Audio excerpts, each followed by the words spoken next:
How's it going, everyone? Welcome back. Unfortunately, I am very under the weather right now, so we're going to try and make this one as quick and as painless as possible. But today we are wrapping up the Anaconda franchise. See what I did there? With a ranking of all 5 movies in the series. And while it's by no means a classic franchise or anything like that, I have a decent enough time with most of the movies on this list besides the bottom 2. Despite the fact that I would not give any movie in this series a rating higher than 3.25 out of 5. But I definitely am excited to finish talking about these movies so we can move on to something new. And no, I am not covering Lake Placid versus Anaconda. Never seen it. I have absolutely no desire to.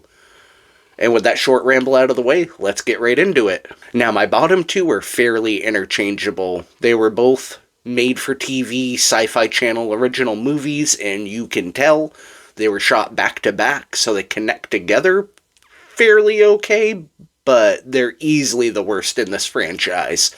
So let's get it with number 5, with Anaconda 3, Offspring. A big snake is genetically modified and experimented on before breaking out of its facility, where a doctor, David Hasselhoff, and a team of mercenaries must hunt it through the woods of Romania. Romania? What the fuck? And this movie has it all. Bad creature design, bad special effects, bad directing, bad cinematography, bad writing, bad acting. Even David Hasselhoff and John Rhys-Davies could not prop this movie up more. And don't get excited, John Rhys-Davies is a glorified cameo at best. And despite being the top-billed actor in this, David Hasselhoff is in it before the opening credits, and then it's another almost hour before he shows up again. So Crystal Allen, as the Doctor, is actually your main protagonist here.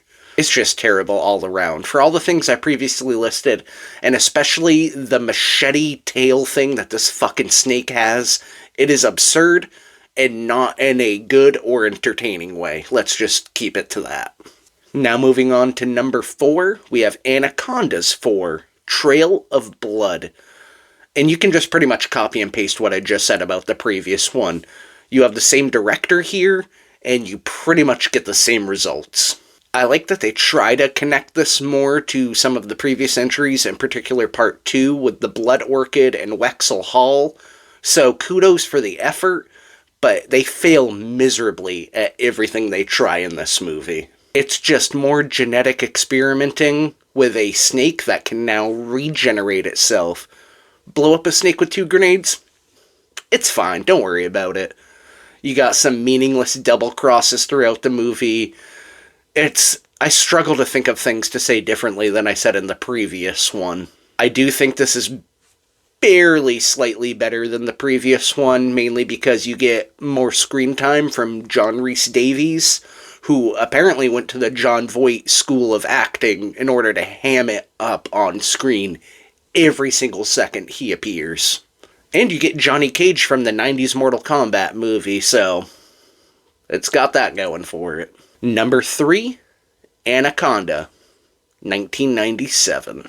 A cheesy 90s creature feature monster flick that I would not say is beloved, but I have a decent enough time with it. I've always enjoyed this movie. It's kind of on the more guiltier pleasure side, but it's passable. Unlike the previous 2 entries we just talked about, I don't find this movie boring at all, which is the biggest thing I can say in its benefit. It's got an oddball cast of actors that I really enjoy. The story, much like all of these movies, isn't all that compelling or deep. It's just kind of there to get our people into the forest. And while this movie has a ton of issues, it's just a really fun but really dumb time for me. Number 2, we have Anaconda 2025. A new comedy that's been getting ripped to shreds in reviews, which, to each their own, but I enjoyed this movie. I thought it was harmless fun. I do wish there was more horror elements going on than just being a Paul Rudd and Jack Black comedy, because for comedies, I've seen way funnier movies from pretty much everyone in this cast.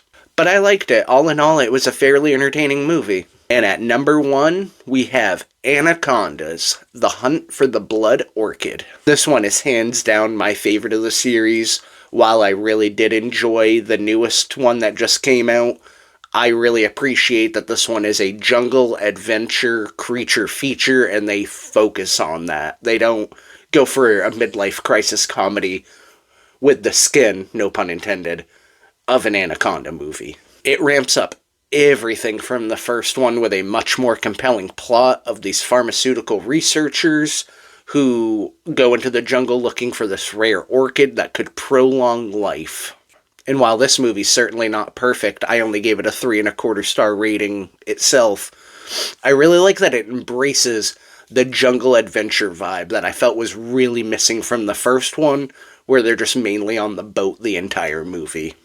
If you haven't seen it, because it was a sequel with none of the same people, I highly recommend you fix that mistake and check it out, because to me, it is at the absolute peak of this franchise, despite that not being a very high bar, unfortunately. And that's it for me today. Like I said, I'm very under the weather, so I'm about to go take another nap and hopefully feel better after that. Apologies if you feel like this video got shortchanged or the lack of effort. I just wanted to make sure it got out at a reasonable time, but it took everything I could to just get out of bed. I just am dying. Thank you all for watching. Please be sure to like, share, subscribe, all that good stuff. I'm not going to waterboard you with that again. Go down into the comments below and let me know what your thoughts are and how you would rank the Anaconda franchise.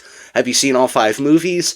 For your sake, I hope not. Hopefully you skipped 3 and 4, because those are fucking painful. Keep an eye out for the next couple of days when I release my biggest video yet, a ranking of every movie I saw in the year 2025. Thank you. Take it easy.